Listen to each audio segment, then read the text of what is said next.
नवापूर तालुक्यातील सर्वप्रथम Marathi YouTube news channel Navapur live news NLN आपल्या हक्काचे व विश्वासाचे व्यासपीठ।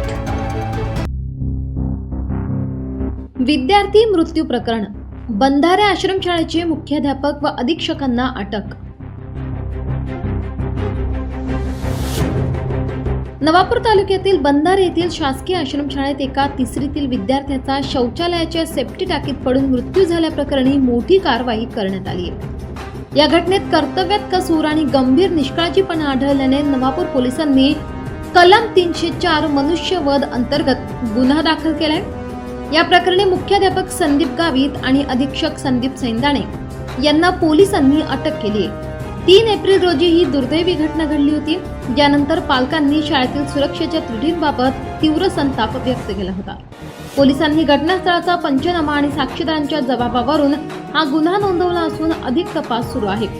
या घटनेमुळे आश्रमशाळांमधील विद्यार्थ्यांच्या सुरक्षिततेचा प्रश्न पुन्हा एकदा गंभीरपणे समोर आला आहे। Navapur live news, Navapur.